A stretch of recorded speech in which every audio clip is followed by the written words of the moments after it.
You've started a new feature that goes beyond just skepticism, and I have an excerpt from it for the audience. Let's look at it.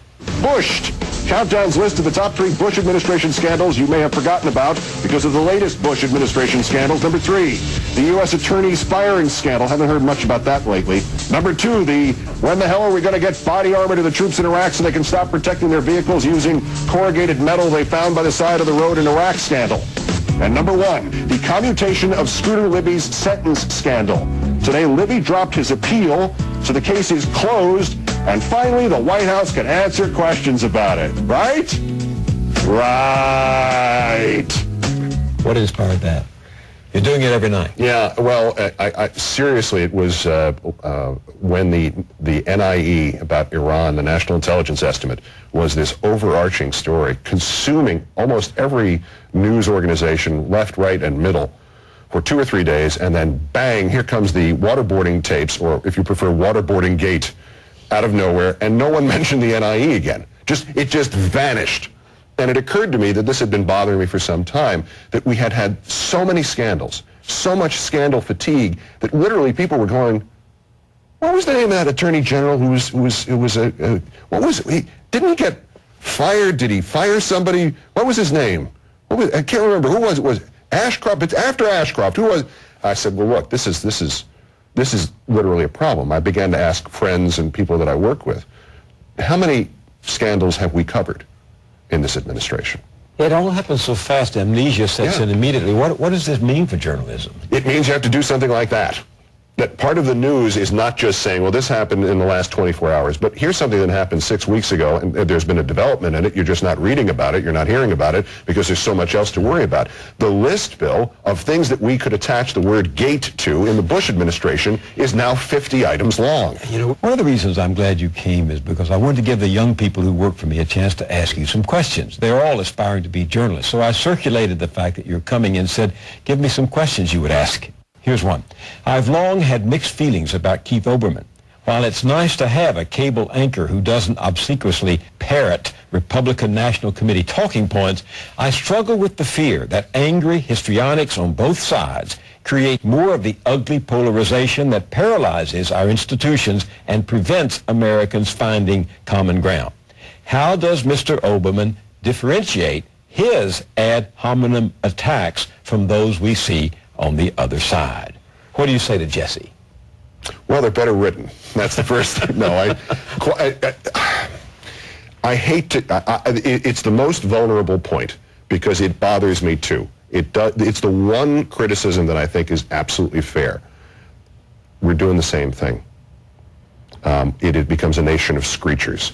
It's never a good thing. But emergency rules do apply.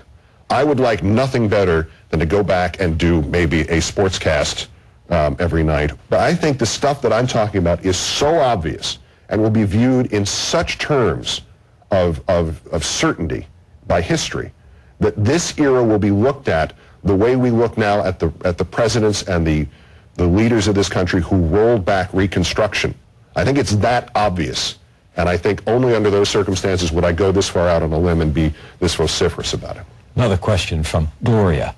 Yesterday I was scanning some of Mr. Olbermann's clips, and I found one especially striking. He was calling Bush a war profiteer, more concerned about the profits of the defense industry than the lives of the soldiers. Right after he was done speaking, an ad came up for Boeing. Does Mr. Olbermann feel his credibility is at all undermined by the fact that his network is financed by some of the very industries he decries in his commentary? Yeah, if we're going to try to go corporation-free in any regard, I'm afraid everybody watching would just be prepared for that, that old test pattern with the Native American head appearing in the middle of it, because we're all to some degree involved in it. It's a nation of corporations, whether we like it or not. As I said earlier, the fortunate part about broadcasting is if I'm making them money, it doesn't make a difference to them that I'm on the air, how I'm doing it. And to be fair, many of these people on an individual basis have consciences that cannot be expressed in a corporate sense. Many of the people for whom I work say, you are saying things that I cannot say. So I get support in a different way entirely from my bosses. Follow-up from Reniqua. And this could be to me too. You're a middle-aged white man Yeah. who works for GE. What's so different from you sitting at the news desk than Walter Cronkite 40 years ago? Why should people listen to you? I can't personally do anything about my racial background. I'm not going to wake up tomorrow anything other than what I am.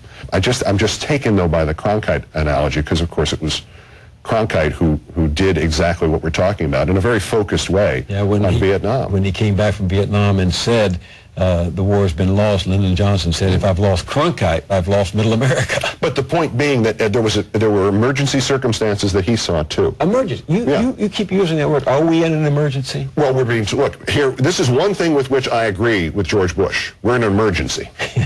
He and I could just sit there, we just talked about what an emergency we were in, and never went into details. We'd have a great time. What is it, as you see? Well, it is the question of the future of the nation. It's one of those pivotal times in our history, and I don't know that necessarily everybody sees it in those terms, because it is, once again, an opportunity not merely for any external threat, but for internal threat.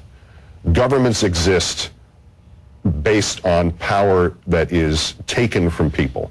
They are necessary. I'm not an anarchist. I believe in government, but there's no possible interpretation of what's happened other than to say that this administration and the Republican Party, to some degree the Democratic Party, have taken advantage of fear, of the nearly unprecedented attack that we saw in 2001, to expand their powers on the premise always of security, which is, the famous Franklin Jefferson warning about that is never been more applicable. So it is emergency circumstances, as Walter Cronkite saw it. I mean, here, objective, Uncle Walter, most trusted man in America, went, I have an opinion on the most important political issue of the day. I'm going to sink a president and maybe throw the election to the other guy right now.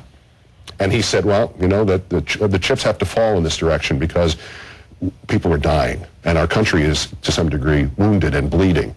And our country is wounded and bleeding now if we don't know whether or not habeas corpus exists. All right, last question.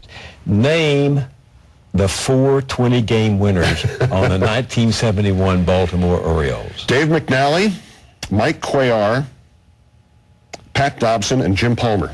That is amazing. Oh, come on. I was 12 years old and a huge baseball fan. I better remember There are that. only 2 teams in the history of baseball who've ever had 4 20-game winners. Mm-hmm. That wasn't a trick question. I didn't think you would know it. Oh, sure. I can do the Yankee managers from like 1901 on. 1903 on. They didn't exist in 1901. Keith Olbermann, thank you very much for joining me on The Journal. An honor, sir.